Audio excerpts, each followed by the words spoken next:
Our approvals are somewhat subject to who wins the election because if Vou te apoiar totalmente, mas se ele não ganhar, não contem conosco. Viva! Está com o Expresso da Manhã. Eu sou o Paulo Baldaia.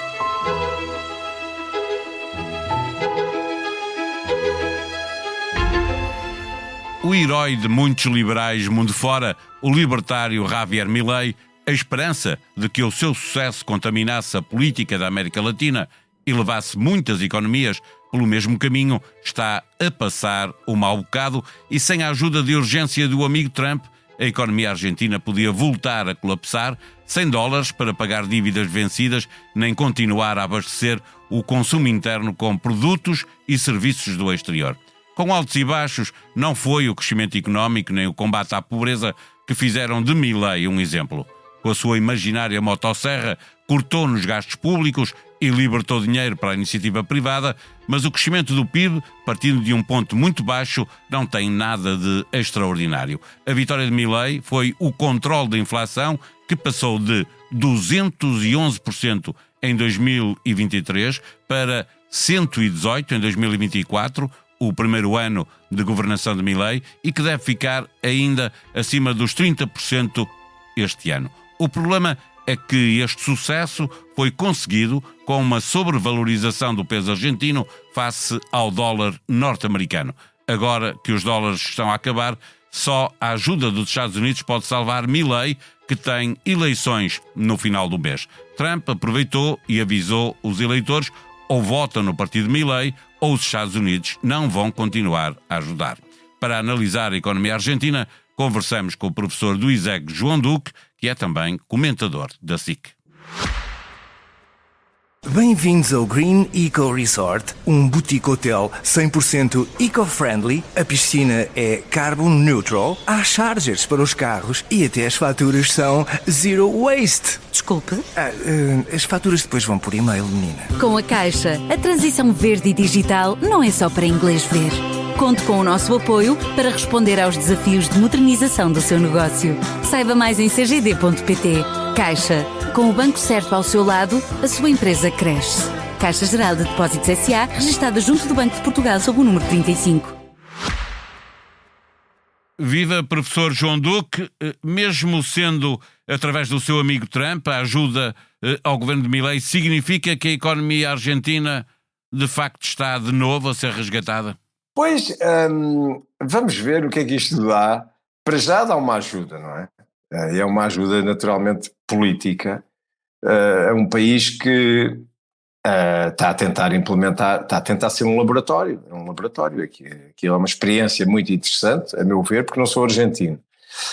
E, portanto, ver experiências destas feitas noutros países, do ponto de vista económico, é sempre muito interessante para percebermos até que ponto é que as receitas extremas, não é, conseguem ter algum sucesso. Naturalmente que a receita que está a ser aplicada está a ter algum sucesso, claro que está. E está a ter porque a inflação está só a 33%. Certo. Portanto, quando Milei pegou a governar estava em 211. Exatamente, portanto aquilo vem por ali abaixo, está em 33%. Medidas duríssimas, as importações do país estão reduzidíssimas porque é difícil manter aquele país, portanto contrai-se a procura de uma forma louca, as pessoas sofrem imenso, e isso depois acaba por ser profundamente impopular. Agora, como os países, mas os países não são como as pessoas individualmente, e portanto nós não podemos esperar que um coletivo compreenda, reaja e se comporte como se fôssemos nós a fazer a dieta. Quando uma pessoa sozinha quer fazer dieta, pronto, ou faz ou não faz, não é? Faz, e se faz, e é abnegado, e vai, e consegue, e vai fazendo, e faz o ginásio, e faz dieta, e faz tudo e mais alguma coisa para emagrecer. Quando é um grupo muito, muito grande, quando se impõe a dieta, há muita gente que não gosta, porque não quer. Portanto, no país é a mesma coisa. Portanto, isto é para lhe dizer que as pessoas dificilmente compreendem, todas compreendem, que sendo uma experiência, não é? Teria uma certa lógica. Essa lógica obriga a um período de ajustamento económico grande que as pessoas dificilmente... Isto não é compatível com aquilo que é a expectativa das pessoas. Mas já lá vamos passar por essa parte política para depois olharmos para a parte económica e financeira, como é que se faz esse controle da inflação, ou se se liberta dinheiro para a economia privada funcionar. Este parênteses nas questões económicas, para pegar na questão política, como estava a dizer, quando Trump ameaça largar a Argentina, se os eleitores não derem uma vitória a Milei, está a tentar comprar esses eleitores, ou o tiro pode-lhe sair pela culatra, como aconteceu no Canadá e na Austrália? Pode, mas aqui há uma diferençazinha. É que se as pessoas sentirem imediatamente o efeito da ajuda americana à política argentina com este apoio, as pessoas olham para o prato. E se o prato passar de vazio para cheio após esta ajuda, bom, aí estamos a falar de uma situação completamente diferente dos canadianos, que não precisam propriamente do Sr. Trump para meter comida no prato. Portanto, para mim essa vai ser a grande diferença. Mas é preciso que as pessoas sintam essa diferença realmente no prato. Quem diz no prato, no bolso, pronto. A questão é que as eleições são já no final do mês de outubro, não é? E primeiro que os 20 mil milhões de dólares lá cheguem, as eleições difícil. Já aconteceram, não é? Ou a ameaça funciona, a chantagem funciona e os argentinos ficam com medo de regressar ao passado, ou de facto é difícil? Pode acontecer de facto um tiro no pé, isto é, em que as pessoas depois reagem ao contrário, não é? Ele quer mandar em nós, então é assim é que não manda, e isso acaba por ser prejudicial. É quase como as alianças que pensam que as pessoas somam votos e afinal afastam, não é? Afastam os participantes de uma das partes, e portanto isto pode funcionar psicologicamente ao contrário. Não posso garantir que vai funcionar num sentido ou noutro. Eu diria que tenderia a ter mais probabilidade de funcionar caso as eleições fossem mais tempo para que as pessoas conseguissem fazer chegar, para que Milei conseguisse fazer chegar o dinheiro ao bolso das pessoas e, portanto, conseguir alterar aqui um bocadinho o regime alimentar, chamemos-lhe assim.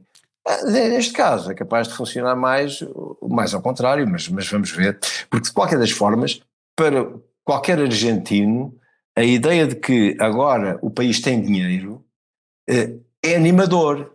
Porque, a alternativa é horrível. É que a questão é muita inflação. Regressemos à economia argentina. O Wall Street Journal escreve em editorial que a dolarização é a única forma de restaurar a confiança na economia argentina, obviamente para os investidores internos e externos. Há muitas empresas que saíram nos últimos meses, mas pergunto se não estão a cometer o mesmo erro de sempre, controlando a inflação, porque já vimos, é um grande sucesso desse ponto de vista, mas depois há sempre um momento em que faltam uns dólares, não é? E a dívida nem sequer a dívida se paga, quanto mais sustentar o consumo. A dolarização significa praticamente transformar o peso argentino com um regime de paridade constante com o dólar e, portanto, garantindo que as entradas e as saídas de investimento estão asseguradas pelo câmbio. E isso estimularia o investimento, estimularia depois o emprego e daria, um elan grande ao crescimento argentino. Mas, de qualquer das formas, o crescimento argentino já está a verificar-se. Quer dizer, pelo menos os dados que eu tenho mais recentes são do segundo trimestre e já está a crescer, francamente, bem, numa economia que está de rastros. Estava de rastros, não é? Uma economia de partida é baixo, não é? Exatamente, portanto, mas está a crescer, quer dizer, apesar disso está a crescer. Está a baixar a inflação, está a crescer, mas essa medida é uma medida importante, mas é preciso que o país tenha capacidade para manter esse tipo de estabilidade. Foi o que faltou agora, não é? Faltaram dólares para garantir o câmbio, não é? Exatamente, porque isso por vezes é artificial, porque a economia pura e simplesmente não é capaz, não vai garantir a capacidade de estabilizar o peso por forma a manter a capacidade aquisitiva por parte dos argentinos e, portanto, podendo depois eles começarem a importar, desequilibrar as contas e ter dólares para pagar as contas do déficit externo. E, portanto, o problema deste tipo de medida é a economia argentina não se ajustar rapidamente para essa capacidade. Porque quando nós ficamos em regime de paridade, as economias podem sofrer profundamente. Portanto, é preciso ter um lastro. E agora é a grande pergunta: será que o Milei consegue, num espaço curto de tempo, desenvolver a economia, atrair investimento estrangeiro com impacto imediato? É que é com impacto imediato na produção e na capacidade de exportação do país? Eu tenho alguma dúvida, mas às tantas é possível que muitas empresas argentinas estejam em tão maus lençóis, mas que tenham capacidade produtiva instalada, que possam, ao trocar de mãos para investidores estrangeiros, reativar rapidamente a produção. Muitas economias fizeram absorvendo, isso. Exatamente, absorver rapidamente o desemprego e entrar num ritmo positivo de exportação. E aí sim consegue. Agora, há aqui um chamado, parece um empréstimo bridge, não é? Como se diz na banca. Há aqui um período em que alguém vai ter que dar uma ajuda. E essa ajuda é o Sr. Trump. E a pergunta é se eles querem ou não querem. Para fecharmos a nossa conversa, queria lembrar uma outra exigência, esta de Scott Bessent, que diz que a Argentina, que faz isto porque o Sr. Milei prometeu que a Argentina ia largar a China. Acontece que o mercado chinês vale tanto como o mercado norte-americano para as exportações argentinas, não é? Porque as commodities para os chineses são muito importantes, a soja e etc.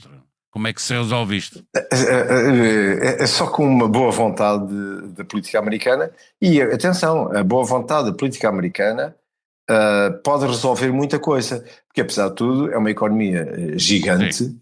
Que pode dar uma ajuda fabulosa aos argentinos. Basta querer. É que, como se vê, hoje em dia, o Sr. Trump abre ou fecha portas, abalando profundamente os mercados, e a começar logo pela cotação da moeda e pelos mercados de capitais, etc., e até as taxas de juros, abalando os mercados sobre quem fala. Portanto, o Sr. Trump hoje em dia, já se percebeu que ele de facto não é só a palavra, é que a palavra tem consequências imediatas. Bom, agora, é uma palavra muito volátil, e esse é o lado oposto do valor da palavra de Trump. É muito volátil, porque ele muda de opinião com muita rapidez. Agora, quando ele diz que isto vai acontecer, aquilo acontece, e acontece, parece que horas depois. Trata-se na política interna, como na economia, como nas tarifas. Portanto, ele decide uma coisa, implementa. Pode depois os tribunais, etc., impugnarem, mas ele implementa. E, de facto, a uma velocidade que se calhar nós não estávamos habituados.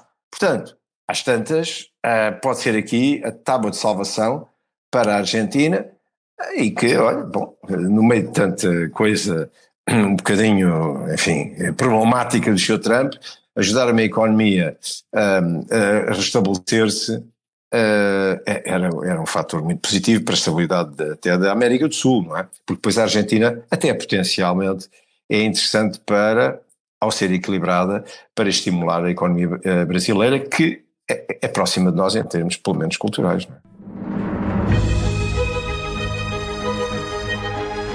Porque a vida também é feita com pontapés na bola, desta vez proponho-lhe que ouça o podcast No Princípio Era a Bola, onde se fala da seleção portuguesa e do seu treinador. Os analistas Tomás da Cunha e Rui Malheiro, moderados pelo jornalista Francisco Martins, explicam que, de A a Z, as exibições de Portugal foram um U, órbita da sua circulação de bola lenta e previsível.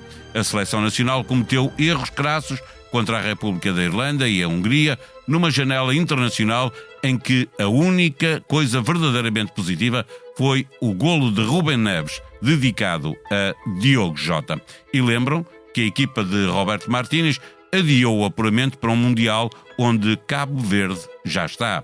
A sonoplastia deste episódio foi de João Luís Amorim. Nós voltaremos esta tarde com um episódio do Dia Mundial da Alimentação, porque nós somos o que comemos. Até lá, tenham um bom dia.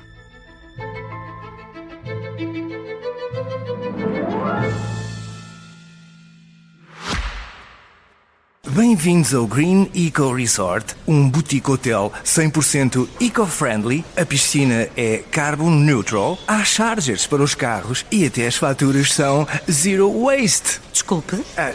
As faturas depois vão por e-mail, menina. Com a Caixa, a transição verde e digital não é só para inglês ver. Conte com o nosso apoio para responder aos desafios de modernização do seu negócio. Saiba mais em cgd.pt. Caixa. Com o banco certo ao seu lado, a sua empresa cresce. Caixa Geral de Depósitos S.A., registada junto do Banco de Portugal sob o número 35.